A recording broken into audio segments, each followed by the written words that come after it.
It's a multi-layered building. Jung had this dream when he was on board ship with Freud coming back from their visit to Clark University. This is 1909. And Jung had a dream on that ship that sort of gave him the image that he would use for the rest of his life, I think. And the dream was that he's in a house, and on the main floor, the furniture and everything is more or less contemporary, similar to what he would have in his home, which was, by our standards, quite old-fashioned 19th century heavy furniture and so on. That was the ground floor, familiar and at home. And then he went downstairs. He found a staircase, and he went down, and he entered a basement level, which was from another century, much older, maybe medieval or early medieval. And he looked around there, and then he went down another flight, and there it was really old. It was pre-Christian, ancient materials and decorations and so on. And then he found a latch in the floor, and he lifted up a lid, and he saw a staircase going down into a sub basement. And he went down there, and he found a bunch of bones of cave people, ancient inhabitants. In Switzerland, they find those occasionally. I live in the center of Switzerland, and some years ago they excavated a cave, and they found bones from people who lived there 10,000, 20,000 years ago. So that was the ground floor. And Jung thought about that, and he used that to think about the psyche and to think about the unconscious. He says we have levels. So at the top level, it's familiar, and you can invite people in, you can invite guests, you can have dinner parties, you have a family. That's what he called the persona level. And the word persona he chose very carefully. It's a mask. It's a Latin word for mask, and it's what everybody develops naturally in the course of a socialization process. So you learn very early on in your childhood that some things are acceptable and some things aren't. Some behavior is acceptable, some isn't. You're toilet trained, how to sit at the table, how to eat. When you go to school, how to dress. And gradually you form a layer of personality that's acceptable to society, to your family, to your friends. And you can go out into the world. It's very convenient, it's very important and useful. Now, there's nothing wrong with having a persona. The problem is if you get identified with a persona and you think that's all there is. You're only a social animal, you're only a member of society and the group, and you can fall into various traps that way. So that's the ground floor, the most familiar part of ourselves, that we all develop this kind of identity in the course of our what we call the first half of life, useful and accommodating.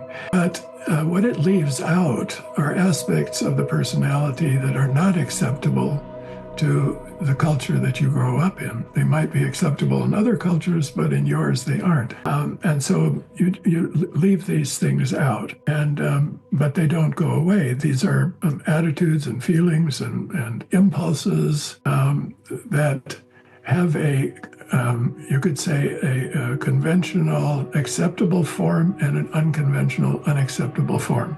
So if you take impulses like sexuality, for instance, and this was Freud's great discovery, in public, people look one way, and they're married, and they're very polite, and they go to the opera, and they dress well, and then in the brothels on the other side of town at night, the gentlemen go into the brothels and they're completely different. So that's the other side of sexuality. And in the brothels, you find out what's been left out of the persona. So Jung said that if you want to train to become a Jungian analyst, you should go out into the other side of town and experience that side of life yourself. Get to know yourself that way, because you've got it too. It isn't just them. So you discover these things, and Freud was a master at spotting, incestuous feelings, the Oedipus complex, and so on, and which horrified the collective, and he was banned from polite society in Vienna. Jung accepted that completely when he read Freud. He understood that, And he saw it in his patients. He worked with very ill people at the Berkeley Clinic. And that's a layer. Now, people, though, underestimate or think the shadow is kind of a funny thing. But if you go into the depths of the shadow aspect, it's basically cold-blooded egocentricity. At the bottom is Satan, okay, and Dante's hell. It's cold down there, and everybody has that. The ego is, well, you see it in public life, but you can also experience it sometimes in yourself, where you see that you will give yourself first choice and preference over anything if push comes to shove, or if you want something badly enough. And sometimes it's very important to have that, to really be able to assert yourself against what other people want and think, because that's what I really want, that I, okay? So that's the ego's shadow is dark and it's cold, and everybody has that. So one of the projects in analysis is to uncover that and realize that's there, not to excuse it or overly accommodate it or what we call integrating the shadow, but to recognize it and keep an eye on it, okay? It's always there. You're never going to get rid of it as long as you're in this body and in this world. So you have to live with it. Now, you can put it aside, and certain experiences certainly put it aside. Then there is a lower level, and Jung sometimes talks about the 2 million-year-old man in us. And he says, this personality is beyond all these types of distinctions that we make in our consciousness. It's beyond masculine and feminine. It's beyond old and young. It's primordial, the primordial human self in us. And that's what he calls the collective, the collective unconscious in the individual.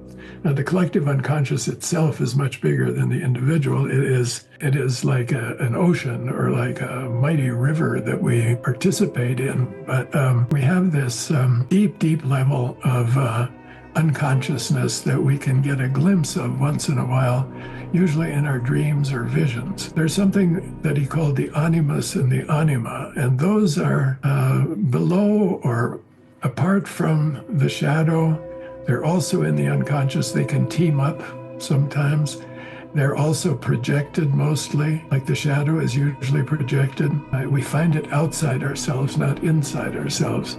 So when you find Jung takes gender, that's been modified somewhat in contemporary times in Jungian theory. Well, you can discuss that too, but he uses gender to say that when the anima is part of the psyche, that when you meet it in another person, you find yourself. You find yourself in a profound way. And he says for men, it's usually found in a woman, and for women, it's usually found in a man. This level of soul that is very quiet in the background. And so when you say that you have a soulmate, for instance, or we're soulmates, you're talking about a person that you meet at a level that's way beyond the persona level.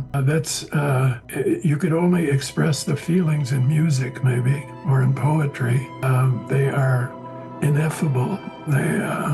And when you have this experience of the anima in its depth, a man or a woman with the animus, you are united with the other in yourself in a profound way. You are coming to yourself. So people will say, I've never been more myself than I was with her, or could be. I could not be more deeply myself than when I was with her or with him. So there is a kind of self-realization that comes about through a relationship. I write about this in a book called Transformation, Emergence of the Self, the profound meaning of human relationships in depth. Now, that can happen within gay couples. It can happen, it can happen in many different ways, but that feeling that you are connected and related to intimately to the other and can be yourself more with them than you can with anybody else. Deep friendships can be like that too. I once asked a gay friend of mine, where is the anima in your relationship with your partner? And he said, well, the anima is our relationship. It's what is between us. When we come together in depth, we both experience the anima. That's the way he explained it to me. And then Jung says, if you make the anima conscious somewhat, and this is a very advanced stage of what we call individuation, where it's not projected, at least as singularly. In other words, you could, even in old age, you can project the anima onto another. Goethe fell in love at the age of 80 with a 17-year-old girl, and it was a true love for him. The girl's parents were shocked, and the girl didn't want to marry him. He wanted to actually marry her. And he was quite aware of the anima as an inner figure also, I think. So it can still happen. But if the anima is turned inward rather than outward, Jung says, it leads you to what he called the center of the personality, the self. And that is, you could say, a mystical experience. So the anima is the key to the mystical experience for a man. The animus, for a woman, in Jung's understanding, now this can be debated, but in Jung's understanding, the animus, if it's turned inward for a woman, leads to deep spirituality. The word animus means spirit, after all. It's a spiritual being. So it leads to deep spirituality in a kind of in a feminine form. Now, this masculine-feminine thing is tricky, but for Jung, the masculine form is logos. Animus is logos, and the anima is eros. So if you have a type of spirituality that gives you metaphysical insights into the nature of being itself, that would be more the logos side. If you have mystical experiences like Dante did that links you to the love that moves the sun and all the other stars, as he says in his last canto, that would be the feminine form of the experience of the self, or the feminine leads you and emphasizes love more than understanding. Now, we all need both, of course. So in contemporary times, and I think Jung would have updated his theory too. He lived in a very traditional society, but I think he probably would have come along with what is developed to say that both men and women have anima and animus, sometimes more one on one side, sometimes more on the other side, and they tend to identify with one side more than the other, but the other is always still present as well. So that's kind of a capsule form of the map of the soul. It's really a map of the inner world. That's why I called it Jung's map of the soul, the map of the inner world.